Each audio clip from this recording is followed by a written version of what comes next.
మిమ్మల్ని వేటాడే కథ మీకంటే ముందే కొందరిని వేటాడిన ఘటన. ఎక్కడ అంటే తీహార్ జైల్లో. తీహార్ జైలా? అది ఖైదీలుండే చోటు కదా. వెంటాడడం ఏంటి అంటారా? వీడియో చూడండి, మీకే అర్థమవుతుంది. తీహార్ జైల్ చాలా కట్టుదిట్టంగా ఉంటుందని వింటూ ఉంటాం. అక్కడ ఖైదీలతో పాటు అర్ధాంతరంగా జీవితం ముగిసిపోయిన అభాగ్యుల తాలూకు అసంతృప్త ఆత్మలు కూడా తిరుగుతూ ఉంటాయని చెప్తూ ఉంటారు.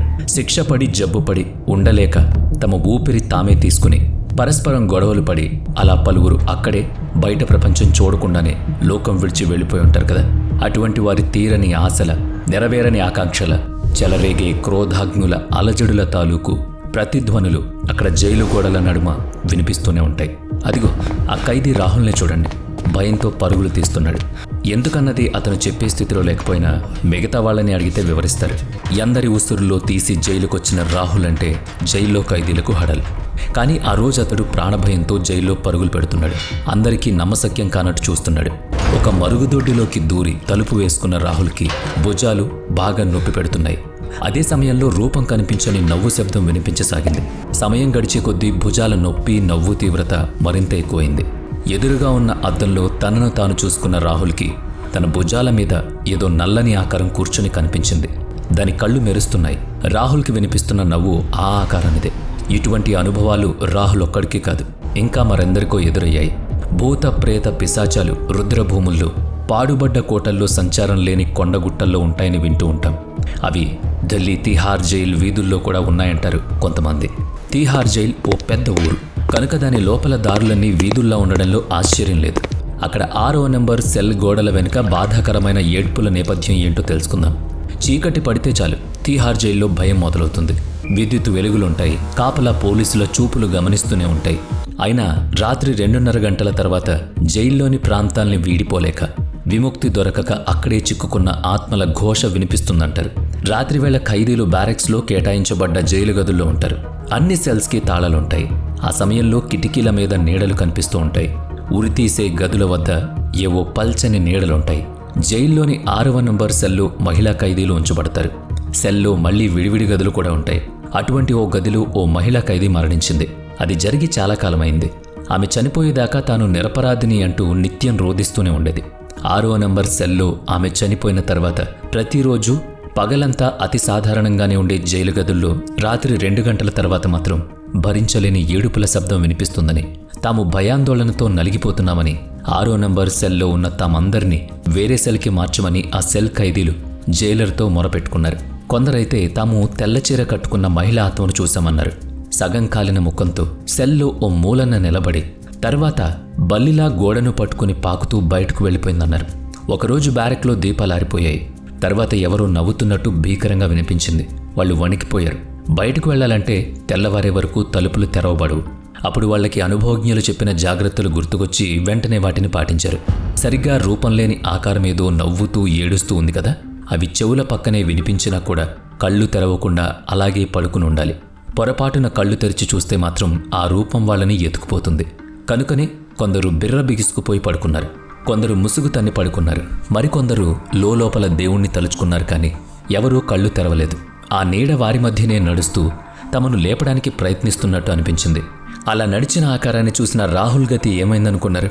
అప్పుడే అందరూ అతడికి రాత్రి 2 గంటల తర్వాత తిరిగే మహిళా ఆత్మ గురించి హెచ్చరించున్నారు. అయినా అతను పట్టించుకోలేదు.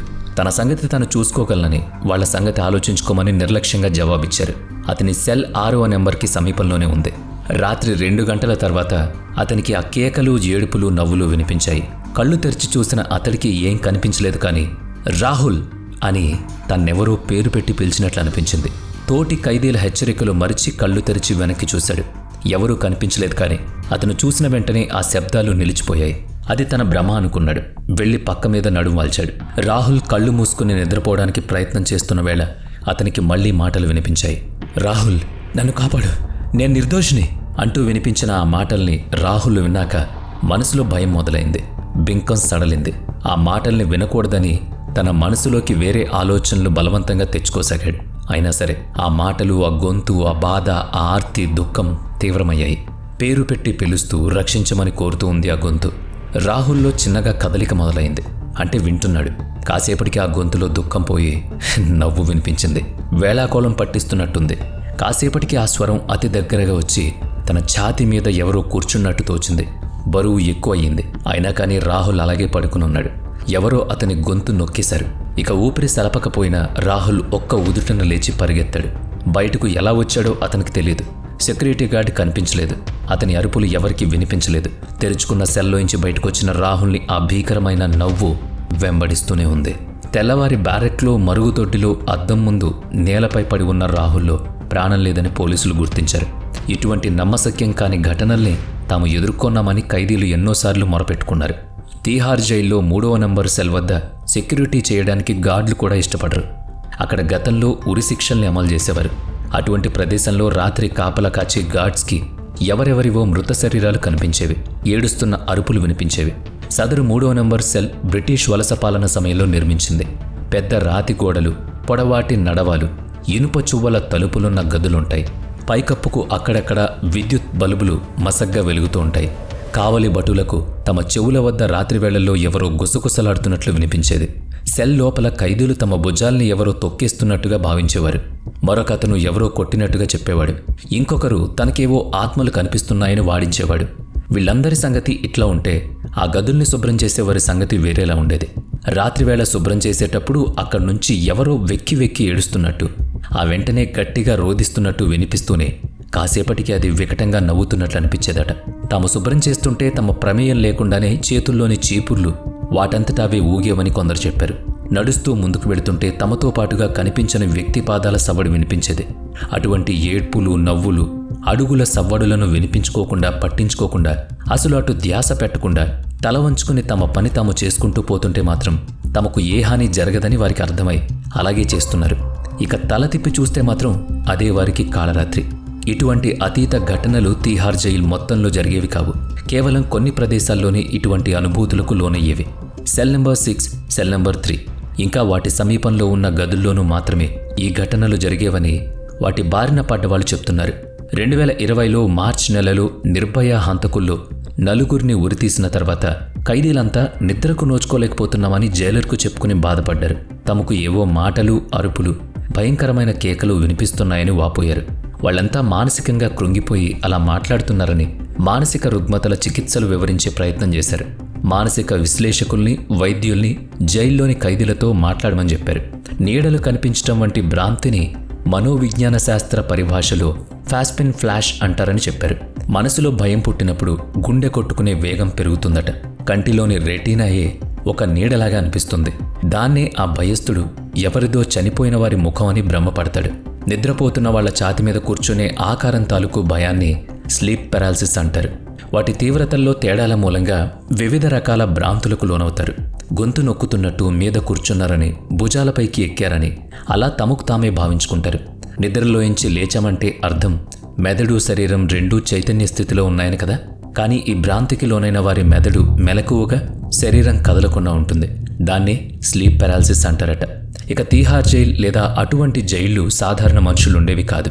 అవి గ్రామాలు, పట్టణాలు కావు. నేరస్తులు ఉండే చోటు, శిక్షలు పడిన వారు ఉండే చోటు, శిక్షలు అమలై అక్కడే తుది శ్వాస విడిచిన సంఘటనలు జరిగే చోటు కూడా కావచ్చు. అంటే జైలు అనేది ఒక అసాధారణ ప్రదేశం కనుక అక్కడి వాతావరణంలోని గాంభీర్యం, మనుషుల వ్యక్తిత్వాలు, అక్కడి నిర్వహణ భిన్నంగా ఉంటుంది కనుక అక్కడి వ్యక్తుల, ప్రదేశాల మానసిక ప్రవర్తనలు, భౌతిక వాతావరణము అసామాన్యంగా ఉంటుందని చెప్పుకోవచ్చు. కనుకనే విచిత్రమైన అనుభూతులకు లోనవుతూ ఉంటారు. ఈ విషయం గురించి మీరేమంటారు? నిజంగా జైల్లో గాయపడ్డవాళ్ళు, జైల్లో చనిపోయిన వారు, తప్పు చేయకుండా ఉరి తీయబడ్డవాళ్ళు, లేదంటే తప్పు చేసినా సరే జీవితం మీద ఆశుండి ఉరి వేయబడ్డవాళ్ళు, వీళ్ళ ఆత్మలు తిరుగుతూ ఉంటాయంటే మీరు నమ్ముతారా? వీడియో నచ్చితే లైక్ చేయండి, షేర్ చేయండి. ఇప్పటి వరకు మన ఛానల్ని సబ్స్క్రైబ్ చేయనట్లయితే ఇప్పుడే సబ్స్క్రైబ్ చేసుకుని పక్కనే ఉన్న బెల్ ఐకాన్పై క్లిక్ చేయండి. నెక్స్ట్ వీడియోలో మళ్ళీ కలుద్దాం. Thanks for watching.